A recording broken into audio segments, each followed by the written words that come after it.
சங்கரன்கோயில் வாழ் மக்களுக்கு வணக்கம். நீர்நிலைகள் பாதுகாப்பு அறக்கட்டளையிலிருந்து ஒரு மாத காலமாக நாங்கள் இந்த வாணிய ஊரணியை சுத்தம் செய்வதற்கு முயற்சிகள் எடுத்து இங்கே வந்து இப்போ நாங்கள் சுத்தம் பண்ணி கொண்டிருக்கின்றோம்.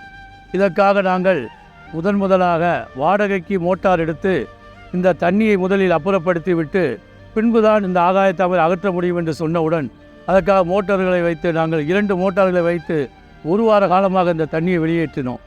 ஆனால் அதிலும் நாங்கள் பல தோல்விகளை கண்டோம். ஏனென்றால் தண்ணி நாங்கள் வெளியேற்ற இங்கே ஊறிக்கொண்டே வருகிறது. அதனால் மிக சிரமத்துக்கு ஆளாகப்பட்டோம். பின்பு அதற்கான வாடகை 18,000 ரூபா வரைக்கும் வந்துவிட்டது. சரி, நம்ம சொந்தமாக ஒரு மோட்டார் வாங்கிவிடலாம் என்று சொல்லி சில நல்ல உள்ளங்களை, சேவை மனப்பான்மை உள்ளவர்களை அணுகி அவர்கள் மூலமாக இந்த 2 மோட்டார்களை பெற்று இப்பொழுது தண்ணியை மறுபடியும் வெளியேற்றி கொண்டிருந்தோம். இதில் பல முயற்சிகளில் அதிலும் தோல்வியுற்று இப்பொழுது ஆகாயத்தாமரை அள்ளுவதற்கு இதுக்குள்ளே தண்ணி குறைந்து விட்டது. ஆனால் உள்ளே வருவதற்கு வழிகள் இல்லை. உடனே இதை நகராட்சியிடம் பெர்மிஷன் வாங்கி இதில் இருந்த கேட்டை அகற்றிவிட்டு பின்பு இதிலும் உள்ளே இறக்கி விடலாம் என்று சொன்னார்கள். பின்பு வந்து இறக்க முடியாது, இதுக்கு கொஞ்சம் மண் போட்டால் தான் சரியாகும்னு சொன்னாங்க. அதிலும் நாங்கள் பல முயற்சிகளை எடுத்து தோல்வியுற்றோம். பின்பு அதற்காக பல சேவை உள்ளங்களை அணுகி இந்த மணல்களை போட்டு மறுபடியும் இந்த கிட்டாச்சி இதோ வேலை நடந்து கொண்டிருக்கின்றது பாருங்கள். அதை இறக்குவதற்கு மிக சிரமப்பட்டு உள்ளே இறக்கியிருக்கின்றோம். அதுவும் தண்ணி ஓரளவுக்கு மேல் வந்துவிட்டால் முடியாது என்று சொன்னார்கள். அதையும் சரி செய்து அதிலும் தோல்வியுற்று அதிலையும் மறுபடியும் எப்படியாவது உள்ளே இறக்கிவிட வேண்டும் என்று பல முயற்சிகள் எடுத்து போராடி பல வெற்றிகளுக்கு பின்பு இதை நடத்தி கொண்டிருக்கின்றோம். இதற்கு மத்தியில் மறுபடி இந்த அகலச்செடிகளை இப்போ அகற்றி வைத்து விட்டோம். இன்னும் இதை வெளியே கொண்டு செல்ல வேண்டும். இங்கே அகற்றி பார்த்த பிறகுதான் தெரிகிறது இன்னும் தண்ணி அதிகமாக இருக்கிறது. ஆக இன்னும் இதற்கான 2 மோட்டார் மட்டும் போட்டால் பத்தாது. அப்போ இன்னும் 2 மோட்டார் வச்சு நம்ம இந்த தண்ணியெல்லாம் வெளியேற்றினா தான் இந்த தண்ணி கம்ப்ளீட்டாக வெளியேற்ற முடியும்.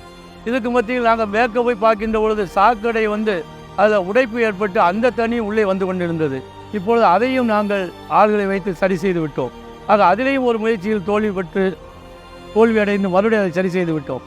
ஆக இப்படி பல முயற்சிகளை எடுத்து தோல்வியுற்று ஒவ்வொரு பாடமாக கற்றுக்கொண்டு நாங்கள் இந்த வாணிய ஊரணியை எப்படியாவது சுத்தம் செய்து இந்த ஊர் மக்களுக்கு ஒரு சிறப்பான இதை கொடுக்க வேண்டும் என்ற ஆர்வத்திலே நீர்நிலைகள் பாதுகாப்பு அறக்கட்டளையின் சார்பாக அனைத்து இளைஞர்களும் துடிப்போடு செயல்பட்டு கொண்டிருக்கின்றார்கள். இந்த அமைப்பில் இருக்கவங்களும் சரி, மற்ற சேவை மனப்பான்மையில் உள்ளவரும் சரி. இன்னும் இதற்கான செலவுகள் எங்களுக்கு அதிகமாக இருக்கிறது. சேவை செய்வதற்கு மனம் மட்டும் போதாது, பணமும் தேவைப்படுகிறது. அதனால் இந்த ஊர் பொதுமக்கள் மற்றும் தொண்டு உள்ளங்கள், இங்கே நம்ம சங்கரன்கோயிலில் எத்தனை அமைப்புகள் இருக்குது, தன்னார்வலர்கள் இருக்கிறார்கள், அமைப்புகள் இருக்கிறது. எல்லோரும் இணைந்தால்தான் இதை ஊர் கூடி தேர்ந்தெடுக்க வேண்டும் என்று சொல்வார்கள். அதுபோல் ஒரு நீர்நிலைகள் பாதுகாப்பு அறக்கட்டளையிலிருந்து நாங்கள் அடித்தளம் போட்டுவிட்டோம். இருந்தாலும் மக்கள் அனைவரும் ஒன்று திரண்டு வாருங்கள், தாராளமான நிதி உதவிகளை எங்களுக்கு கொடுங்கள். நாங்கள் இன்னும் இது போன்ற நீர்நிலைகள் நிறையா பாதிக்கப்பட்டிருக்கிறது. நான் வேறு எங்கேயும் போக வேண்டாம். சங்கரன்கோயிலே பார்த்தீங்கன்னா இந்த திருநீலகண்ட ஊரணி இருக்கிறது. இதுக்கு அடுத்தபடியாக அதை சுத்தம் செய்ய வேண்டும் என்று எங்களுடைய நோக்கம் இருக்கிறது. இதற்காக நாங்கள் வேலைகளை எல்லாம் போட்டுவிட்டு இதை கண்டிப்பாக இதை சரி செய்ய வேண்டும் என்று எல்லோரும் இணைந்து செயலாற்றி கொண்டிருக்கின்றோம். இப்பொழுது இதை வெளியேற்றுவதற்கும் இந்த நீர்களை அகற்றுவதற்கும் இன்னும் நிறைய செலவுகள் இருக்கிறது. பாருங்கள், உங்களுக்கே தெரியும் எவ்வளவு நீர் வந்து கொண்டு இருக்கிறது என்று பாருங்கள். இதையெல்லாம் நாங்கள் வெளியேற்றி இந்த அமலச்செடிகளை எல்லாம் அகற்றி இன்னும் வெளியே கொண்டு செல்ல வேண்டியிருக்கிறது.